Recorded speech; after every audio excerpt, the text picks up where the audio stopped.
Assalamualaikum warahmatullahi wabarakatuh. Di kesempatan kali ini saya ingin mereview UAS Teori Video Leadership dengan nama Muhammad Al-Fatir, NIM saya A15 2020 01922. Review kritis teori matkul leadership, Fiedler's Contingency Theory of Leadership. Pada pertemuan keempat, salah satu teori yang saya minati untuk saya teliti adalah Fiedler's Contingency karena teori leadership klasik ini berbasis dengan situasi yang tetap relevan untuk praktik kepemimpinan di organisasi, dunia kerja, dan lingkungan kampus. Kenapa leadership itu penting? Di era organisasi modern, leadership bukan cuma soal memerintah, tapi tentang mengarahkan orang dengan cara yang tepat sesuai situasi. Pemimpin yang hebat bukan yang keras atau terus selalu santai, tapi yang bisa membaca situasi dan menyesuaikan gaya kepemimpinan. Itulah kenapa teori kontingensi milik Fred Fiedler masih relevan sampai sekarang. Teori Fiedler kontingensi. Fiedler Contingency Theory adalah teori kepemimpinan yang menyatakan bahwa efektivitas seorang pemimpin ditentukan oleh kecocokan antara gaya kepemimpinannya dan situasi yang dihadapi. Fiedler percaya setiap orang punya gaya kepemimpinan bawaan. Gaya gaya itu relatif, tetap, dan sulit diubah. Karena itu yang perlu dilakukan adalah mencocokkan pemimpin dengan situasi. Teori ini menjawab tidak ada gaya kepemimpinan terbaik, semuanya tergantung konteks. Dua gaya kepemimpinan menurut Fiedler. 1. Task-oriented leader. Fokus ke hasil kerja, pencapaian target, dan efisiensi. Kedua, cocok saat tugas jelas, target tinggi, atau situasi darurat. Yang kedua, relationship-oriented leader. Fokus ke hubungan antara anggota, suasana kerja, kenyamanan tim.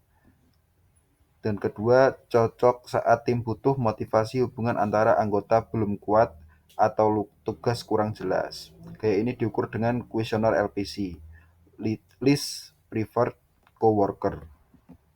Tiga faktor situasi yang menentukan.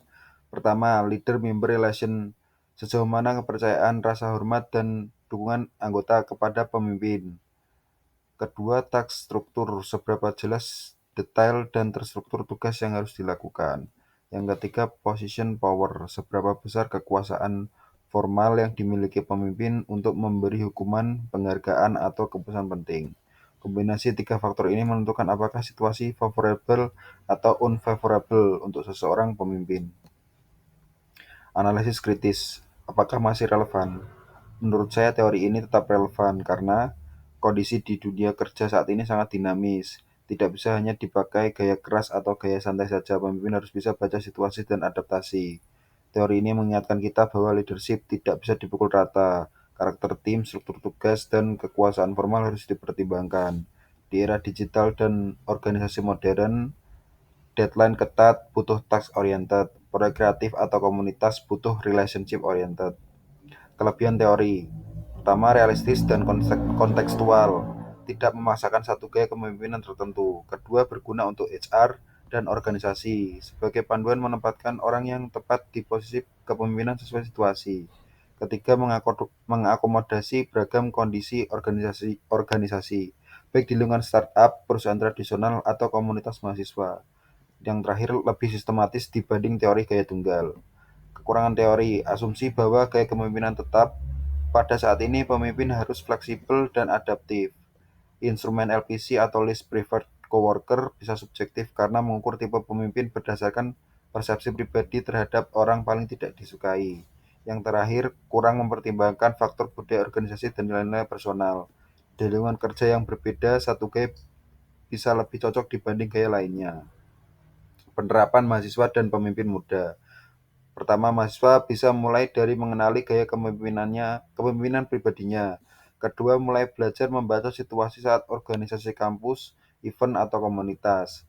Yang ketiga, praktik berganti peran, kadang tegas, kadang suportif sesuai kondisi. Keempat, latihan mengelola kepercayaan dan kekuasaan informal dalam tim. Yang kelima, menyadari kapan harus memprioritaskan tugas, kapan harus jaga relasi. Jangan saklek satu gaya saja, fleksibilitas leadership itu skill utama sekarang. Contoh kasus ringan, deadline proposal UKM kampus. H-1 deadline, ketua organisasi bersikap task oriented, tugas dibagi tegas, waktu kerja ditekankan, target harus tercapai malam itu. Setelah deadline selesai, ketua berubah jadi relationship oriented. Seperti ajak makan bareng, santai, bahas hal-hal di luar kerjaan. Dan yang terakhir besoknya diskusi evaluasi dengan suasana cair. Refleksi pribadi, apa yang saya pelajari, bahwa pemimpin itu tidak bisa saklek, harus mampu membaca situasi baru menentukan pendekatan. Gaya kepemimpinannya yang ingin saya kembangkan adalah pertama fleksibel dan adaptif, kedua tahu kapan harus keras, ketiga tahu kapan harus sportif, yang terakhir bisa memotivasi dan mengelola tim secara situasional. Quote penutup, great leader adapt because no two moment are the same. Thank you.